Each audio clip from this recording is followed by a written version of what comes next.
Haleluya, haleluya. Senang berjumpa kembali dengan saudara semua, sahabat yang saya kasih dalam Tuhan.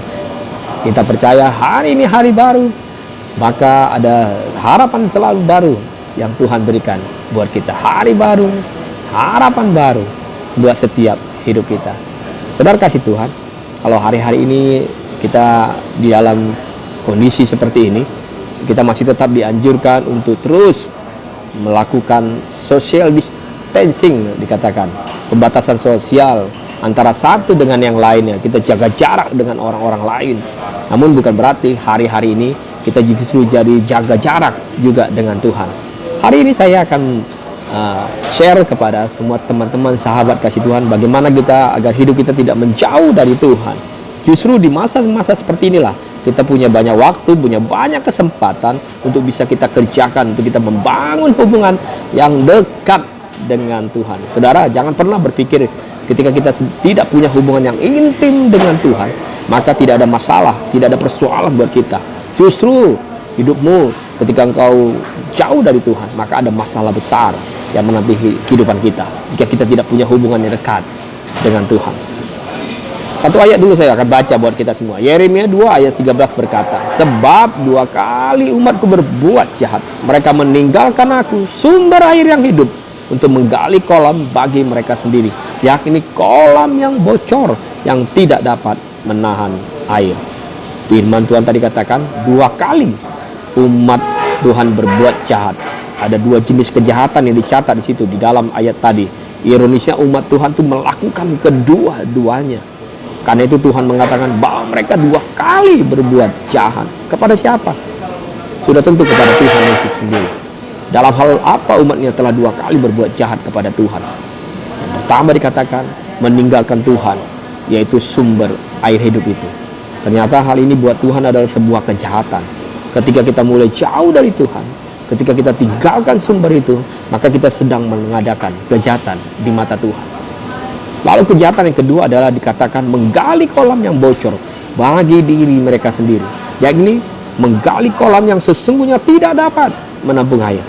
Saudara, menjauh dari Tuhan ternyata punya konsekuensi yang besar dalam setiap kehidupan orang percaya. Ketika seseorang mulai jauh dari Tuhan, maka ada beberapa keadaan yang akan terjadi dalam hidup ini. Tadi firman Tuhan katakan, kalau kita tinggalkan Tuhan, jauh dari sumbernya, maka sesungguhnya kita sedang mengadakan kejahatan di mata Tuhan. Saya berharap saudara kasih Tuhan, sahabat-sahabat saya yang saya kasihi dalam Tuhan Yesus, jangan pernah berpikir untuk menjauh dari Tuhan. Yang pertama adalah saya dan saudara akan hidup dalam kesia-siaan. Ketika kita jauh dari Tuhan, maka sesungguhnya hidup kita yang kita lakukan adalah hidup yang sia-sia. Yang kita ikuti adalah apa yang dunia ini sedang tawarkan, maka kehidupan kita menjadi sia-sia. Kolam yang saudara sedang gali hari-hari ini adalah kolam yang bocor, maka pasti tidak akan pernah ada hasilnya. Jangan pernah jauh dari Tuhan. Jangan pernah sampai hidup menjadi sia-sia. Jangan pernah sia-siakan hidupmu, karena kita tahu betul bahwa hidup kita hanya sekali. Tuhan masih kita punya kasih kesempatan untuk kita bisa melayani Tuhan, untuk hidup, membangun keluarga yang baik dengan rumah tangga kita, istri, anak-anak. Jangan lakukan hal yang sia-sia ketika kita jauh dari Tuhan sekali lagi, karena yang kita kerjakan berikutnya adalah hal yang kesia-siaan di dalam Tuhan. Kita jauh dari sumbernya. Yohanes 4 ayat 13 sampai 14 berkata, Yesus berkata kepada mereka, jawab Yesus kepadanya, barang siapa minum air ini, katanya, ia akan haus lagi. Tetapi barang siapa minum air yang akan kuberikan kepadanya, ia tidak akan haus untuk selama-lamanya. Sebaliknya, air yang akan kuberikan kepadanya akan menjadi mata air di dalam dirinya, yang terus-menerus memancar sampai kepada hidup yang kekal. Kondisi berikutnya adalah yang terjadi dalam setiap orang, kehidupan orang percaya ketika dia menjauh dari Tuhan. Apa yang dilakukan menjadi tidak optimal. Apa yang kita kerjakan hari-hari ini sesungguhnya menjadi tidak optimal. Boleh saja berjalan, boleh saja semuanya bisa terjadi, tapi sesungguhnya tidak pernah bisa optimal. Karena apa? Karena Tuhan tidak terlibat di dalamnya. Karena kita tidak mendapatkan sesuatu yang baik langsung, sekali lagi, dari sumbernya. Bagaimana bisa optimal, saudara? Karena kita tidak mendapat kekuatan yang sesungguhnya dari Tuhan. damai sejahtera dari Tuhan, ada sukacita dari Tuhan, hikmat dari Tuhan, kemampuan dari Tuhan. Itu nggak bisa kita dapatkan. Bahkan ada ide-ide yang cemerlang yang datangnya dari Tuhan. Sekali lagi, apa yang kita lakukan jadi tidak optimal ketika kita sesungguhnya sedang melakukan segala pekerjaan dan kehidupan kita jauh dari Tuhan. Kita tidak terima hal-hal yang baik yang dari Tuhan. Berikutnya lagi, apa yang terjadi ketika kita benar-benar menjauh dari Tuhan? Pikiran saya dan saudara pun menjadi lebih sering memikirkan hal-hal yang negatif. Kita lebih sering berpikir hal-hal yang negatif. Buat setiap keadaan, buat setiap persoalan, kita lebih cepat berpikir untuk pada hal-hal yang negatif. Karena apa? Kita nggak hidup dengan firman Tuhan. Kita jauh dari sumbernya. Firman itu memberi pikiran kita menjadi baik. Berikut yang terakhir adalah kita akan gunakan kekuatan kita sendiri. Saudara, saya mau beritahu hari ini bahwa sesungguhnya orang percaya ketika dia jauh dari Tuhan, maka sesungguhnya yang dia gunakan adalah kekuatannya sendiri, bukan adalah kekuatan Tuhan. Kita lebih sering pakai bahkan kemampuan kita, pengalaman hidup kita, itu yang sering kita gunakan. Sehingga yang terjadi, kita tidak mengalami yang namanya perkenanan Tuhan terjadi atas setiap kehidupan kita.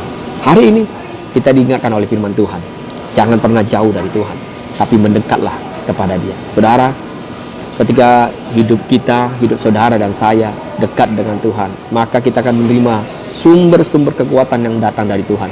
Kita akan terima ada hikmat yang dari Tuhan, pengetahuan yang datangnya dari Tuhan. Bahkan hidup yang kita jalani hari lepas hari akan terus kita alami. Ada damai sejahtera yang selalu menyertai setiap hidup kita. Sekalipun ada persoalan, sekalipun ada tantangan, tapi damai sejahtera tetap tinggal di dalam setiap hidup kita. Saudara, jangan pernah biarkan situasi yang kita alami hari-hari ini atau kesibukanmu hari-hari ini membuat kau justru menjadi jauh dari Tuhan. Tetaplah dekat sama Tuhan. Himbauan saya kepada kita semua, dorongan saya kepada sahabat-sahabat semua, biarlah kita hari-hari ini terus mendekat kepada Tuhan, mendekat terus kepada Tuhan, karena kita tahu Tuhan itu baik dalam setiap kehidupan kita. Izinkan saya minum dulu nih, biar saya tenggorokan bisa lempeng. Saudara, doa saya tetap dekat dengan Tuhan hari-hari ini, karena yang kita butuhkan adalah sumber yang datangnya dari Tuhan. Dia yang sanggup mendatangkan segala apa yang tidak pernah kita pikirkan, apa yang tidak pernah kita duga-duga, bayangkan, Tuhan Yesus sediakan dalam setiap hidup kita. Tetap semangat saudara, tetap saja bersyukur, tetap saja berharap sama Tuhan. Hari baru selalu ada harapan baru, hari baru selalu ada semangat baru di dalam setiap kehidupan kita. Sampai jumpa kembali dalam renungan-renungan singkat kita hari-hari ini. Tuhan Yesus memberkati. Amin.